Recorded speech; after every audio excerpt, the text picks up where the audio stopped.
Assalamualaikum warahmatullahi wabarakatuh. Perkenalkan, saya Muhammad Al-Abrar dari kelas 10 MIPA 4 akan menjelaskan teori bab 9 yang berjudul biomaterial dan proses penuaan manusia. Proses penuaan adalah hal yang akan dilalui oleh manusia, dan setiap dari manusia pasti akan mencapai proses tersebut apabila Allah memberikan pada dirinya yang panjang dirinya umur yang panjang. Allah Ta'ala tegaskan dalam Al-Quran dalam surah Ar-Rum ayat 54. Keadaan lemah sesudah kuat dan berubah adalah indikasi bahwa manusia akan mengalami proses penuaan seiring dengan bertambahnya usia. Salah satu dampak dari proses penuaan ini adalah ontocerphus atau bisa disebut pengerasan tulang sebagai akibat gangguan metabolisme dari kalsium untuk sebuah tulang. Berbagai penanganan penyakit osteoporosis telah banyak dilakukan dalam dunia medis. Salah satunya adalah implantasi tulang dengan material bioaktif beberapa jenis keramik seperti biologis, hidroaktif, gelas keramik telah diketahui memiliki aktivitas biologis yang spesifik terutama untuk jaringan tulang. Material ini berfungsi untuk berkaitan secara langsung dengan jaringan tulang pada lingkungan jalan tubuh. Ketika diinvestasikan ke dalam tulang yang mengalami kerusakan, beberapa keramik natif yang memiliki sifat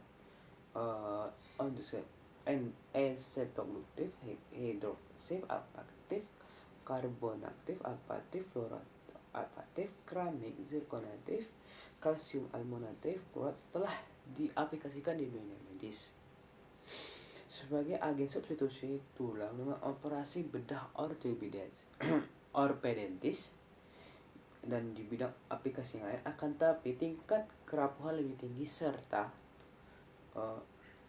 fleksibilitas yang penting lebih rendah dibandingkan dengan tulang akibat mengenai aplikasi material keramik bioaktif tersebut sangat terbatas. Selama perkembangan, para peneliti berusaha untuk menciptakan material keramik bioaktif bersifat osteoinduktif serta memiliki tingkat fleksibilitas yang sangat tinggi. Yang penelitian sebelumnya telah berhasil mengembangkan bahan ekstraktif fleksibel dengan memanfaatkan polimer organik seperti polydimethylsilicon atau bisa disebut PDMS, politetramethyl oksida, PTMO, polyhydroxymetacrylat, halgat, dan polipropylen melalui modifikasi bioglas atau gelas keramik. Akan tetapi polimer organik tersebut kurang ekonomis dan beberapa di antaranya merupakan bahan sintetis. Allah Ta'ala menyatakan dalam Al-Quran surah Al-Imran ayat 191 bahwa tidak ada yang sia-sia dalam penciptaan segala hal di dunia ini. Begitu pula pemanfaat pada ciptaan Allah sebagai alat dalam masalah yang dihadapi manusia. Senyawa yang digunakan dalam perspesi material induktif adalah kitin. Senyawa kitin diketahui merupakan homofiler yang kelimpahan yang cukup meruah dialami. Penggunaan material bioaktif keramik dengan memanfaatkan limbah cangkang udang menjadi barang ekonomis secara tidak langsung dapat mengurangi masalah lingkungan yang diakibatkan oleh penumpukan sampah domestik terutama pada seluruh makanan seafood. Aplikasi penggunaan material bioaktif dilakukan dengan 3 proses, yaitu induktif, data kualitatif, induktif, privasi, narkobidikitin, dan terakhir karakterisasi hasil nanohibrida. Konfirmasi keberhasilan isokitin dan pembentukan senyawa ketosan ditunjukkan dengan data derajat akselerasi dan mekanisme yang tunjukkan pada gambar. Kita variasi temperatur dan mekanisme reaksi akseleratus yang terlibat. Ketosan yang dihasilkan memiliki kadar air rendah sebesar 1,2%.